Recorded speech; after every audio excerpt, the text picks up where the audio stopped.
The single most important document in the history of depth psychology was hidden from the public for 95 years.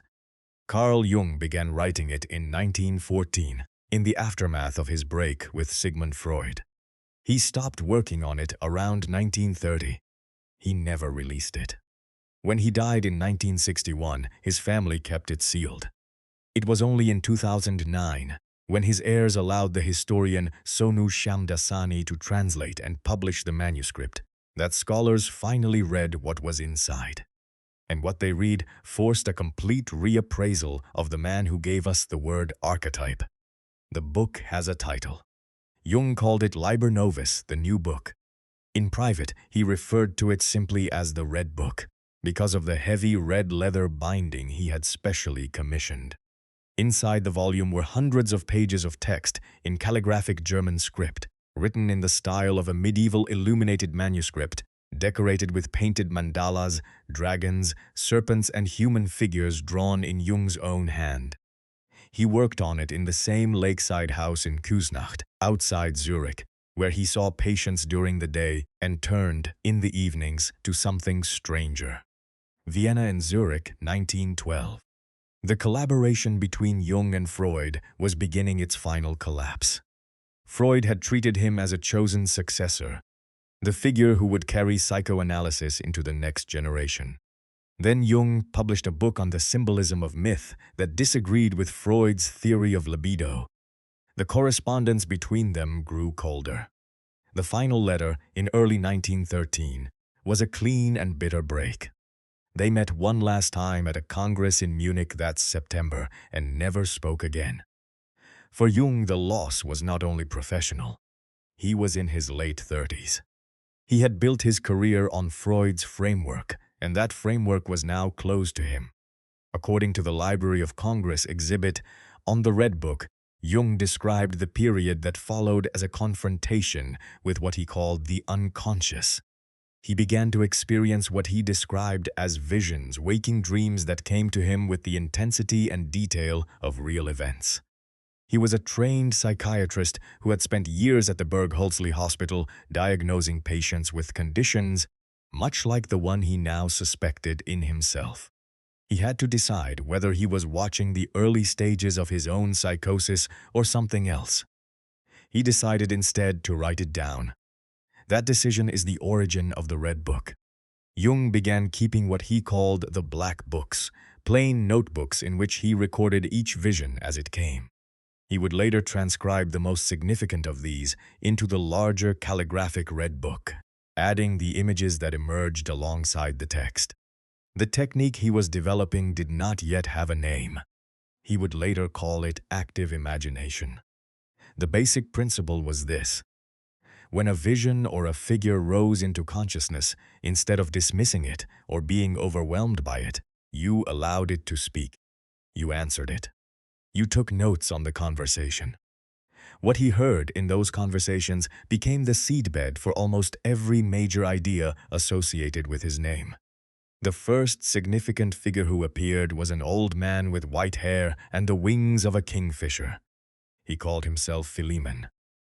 According to the Philemon Foundation archive, Jung described Philemon as being who represented insight he himself did not possess, someone who taught him that thoughts could have a life of their own inside the mind. There was also a young girl named Salome, who claimed to be blind. There was an old prophet named Elijah, who Jung came to associate with the figure of the wise old man. There was a serpent that wound around their conversations. There were descents into underworlds and ascents into starlight, and through it all, Jung was writing. He was also, during this same period, seeing patients during the day, raising 5 children, and serving briefly in the Swiss army as the First World War broke out across Europe. The Red Book was kept entirely private. His wife Emma knew about it. A small handful of close colleagues knew about it. Almost no one else did, even decades after he had become one of the most famous psychologists in the world.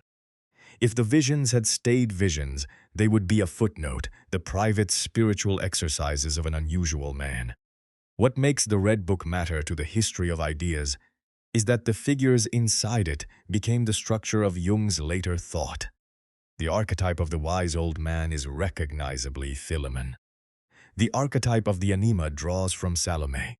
The concept of the self, the inner totality that Jung placed at the center of his model of the psyche, took shape through his dialogues with these inner figures and through the mandala images he painted while the visions were still fresh. You are listening to the work of someone exploring vast ideas in private archives. If you are finding this kind of story interesting, there is more like it on the channel. And then he locked it away. By the 1920s and 1930s, Jung was internationally famous. His school of analytical psychology had drawn followers across Europe and America. He was lecturing at major universities. He had every professional incentive to publish the Red Book as a kind of grand revelation, the personal mythology behind his public theories. He did not. According to Britannica's biography of Jung, his stated reason for withholding the book was that he feared it would be misread. The visions were intimate. The language was archaic and ecstatic. The paintings were the work of an amateur. And the kind of experience the book described, direct contact with autonomous inner figures, was exactly the kind of material that academic psychiatry of the early 20th century would have classified as pathology. There may have been a deeper reason as well. The Red Book reads, in long stretches, less like a psychological case study and more like a piece of religious literature. There are passages that imitate the cadence of the King James Bible. There are sequences that resemble Gnostic Gospels or Hermetic alchemical texts. Jung had been raised in a household of Swiss Reformed pastors. His own father had lost his faith in his final years and died troubled. To present this material to the public would be to claim a kind of authority that Jung, in his role as a scientist of the mind, did not want to claim openly. So he kept it in a vault. Literally. The original manuscript spent most of the 20th century in a Swiss bank, accessible only to a small circle of family members. His death in 1961 did not change this. His heirs continued the policy of restriction.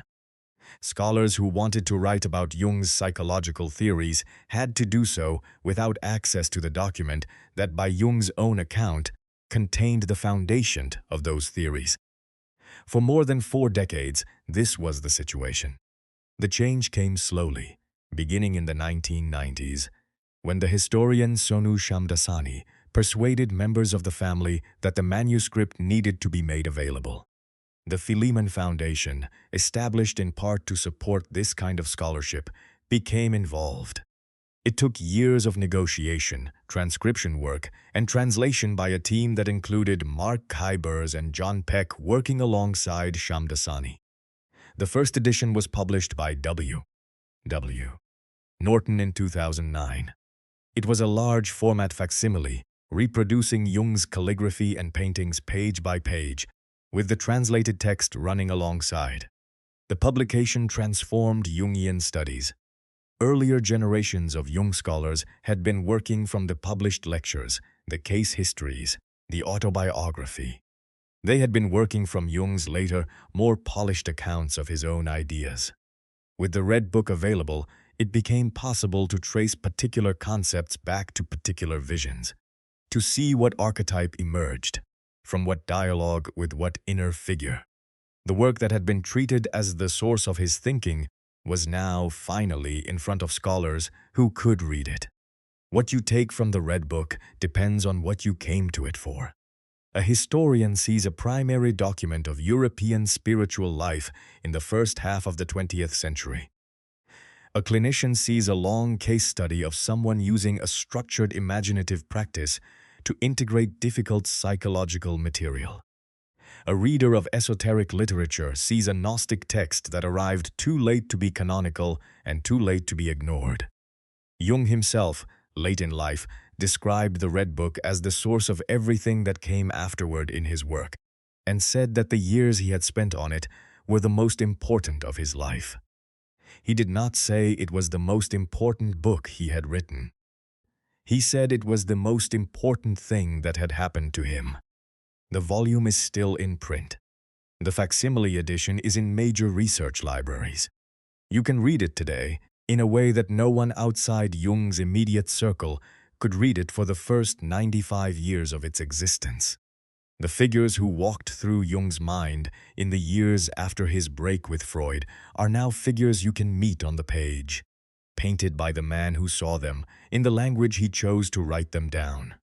If stories of hidden manuscripts and the inner lives of the people who left them behind are the kind of thing that holds your attention, there is more of this work on the channel.